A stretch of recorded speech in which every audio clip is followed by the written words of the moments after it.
આપણા દરેકના ઘરમાં સાંજે જમવામાં દૂધીના મૂઠિયા તો અવારનવાર બનતા જ હોય છે, પણ આજે આપણે મેથીની ભાજી અને વટાણાનો ઉપયોગ કરીને એકદમ પોચા અને ટેસ્ટી મૂઠિયા બનાવીશું અને તેમાં જવનો લોટ પણ ઉમેરીશું, જેનાથી તે વધુ પૌષ્ટિક બનશે. તો સૌ પ્રથમ મિક્સર જારમાં મેં 1 કપ ફ્રેશ લીલા વટાણા લીધા છે. તમે ફ્રોઝન વટાણાનો પણ ઉપયોગ કરી શકો છો. તેમાં તીખાશ માટે 2 નંગ લીલા મરચાં અને 1 ઇંચ છોલીને સમારેલું આદું ઉમેરી સરખી રીતે વાટી લઈશું. વાટતી વખતે તેમાં બિલકુલ પાણી ઉમેરવાની જરૂર નથી. આ રીતની થોડી કરકરી ગ્રીન પેસ્ટ તૈયાર થાય એટલે તેને એક મોટા મિક્સિંગ બાઉલમાં કાઢી તેમાં 1 કપ ધોઈને સમારેલી ફ્રેશ મેથીની ભાજી ઉમેરીશું. મેથીની ભાજીના ફક્ત પાનનો જ ઉપયોગ કરવો, પાછળની દાંડી ન લેવી. તેમાં મસાલામાં અડધી ચમચી અજમો, સ્વાદ પ્રમાણે મીઠું અને મેથીની કડવાશને બેલેન્સ કરવા માટે 1 ચમચી ખાંડ ઉમેરીશું. અડધી ચમચી હિંગ, 1 ચમચી હળદર અને મૂઠિયા સરસ પોચા બને તેના માટે 1/4 કપ દહીં ઉમેરી બધું જ સરખી રીતે મિક્સ કરી લઈશું. પછી તેમાં આપણે 1 કપ ઘઉંનો ઝીણો લોટ એટલે કે રોટલીનો લોટ અને અડધો કપ ઘઉંનો જાડો લોટ ઉમેરીશું.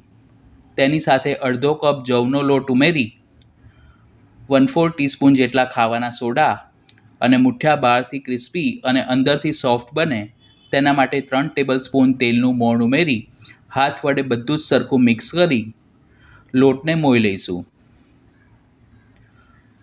પછી તેમાં જરૂર મુજબ થોડું થોડું પાણી ઉમેરી જેમ આપણે થેપલાનો લોટ બાંધતા હોઈએ છીએ તે રીતનો એકદમ નરમ લોટ બાંધીને તૈયાર કરવો. જો લોટ તમે જરૂરિયાત કરતાં વધુ કઠણ રાખશો તો મૂઠિયાને સ્ટીમ કર્યા પછી તે સરખા ફૂલશે નહીં અને વઘાર્યા પછી એકદમ ડ્રાય થઈ જશે.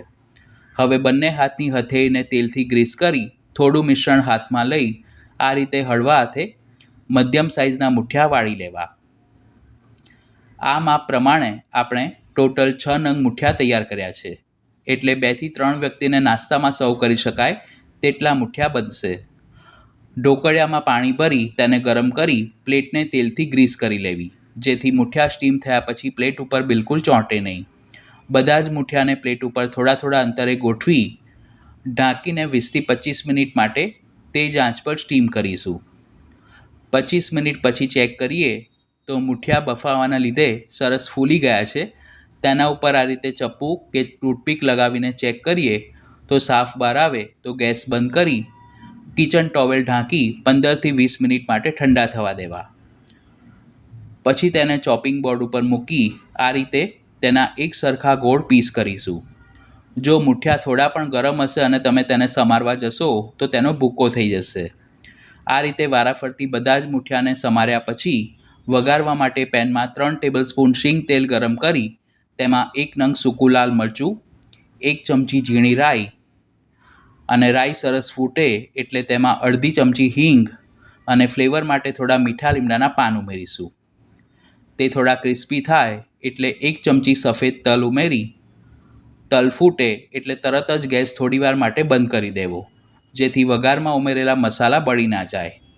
આપણે જે મૂઠિયાના પીસ કરીને રાખ્યા છે તેને વઘારમાં ઉમેરી અને તાવેથા વડે હળવા હાથે મિક્સ કરીશું, જેથી બધો જ વઘાર મૂઠિયા ઉપર સરખો કોટ થઈ જશે. પછી ફરીથી ગેસ ચાલુ કરી 2 થી 3 મિનિટ માટે તેને ધીમીથી મધ્યમ આંચ ઉપર શેકીશું, જેથી મૂઠિયામાં અંદર સુધી તેલ સરખું એબ્ઝોર્બ થશે. તો જોતાં જ ખાવાનું મન થઈ જાય તેવા એકદમ પોચા અને ટેસ્ટી મેથી વટાણાના મૂઠિયા બનીને તૈયાર છે. અત્યારે મેં તેને ચા સાથે સર્વ કર્યા છે. તમે તેને ચટણી કે મસાલા દહીં સાથે પણ ખાઈ શકો છો. તો આ રેસીપી તમે જરૂર ટ્રાય કરજો. વિડીયો પસંદ આવી હોય તો તેને લાઇક અને શેર કરવાનું ન ભૂલશો. Thanks for watching this video.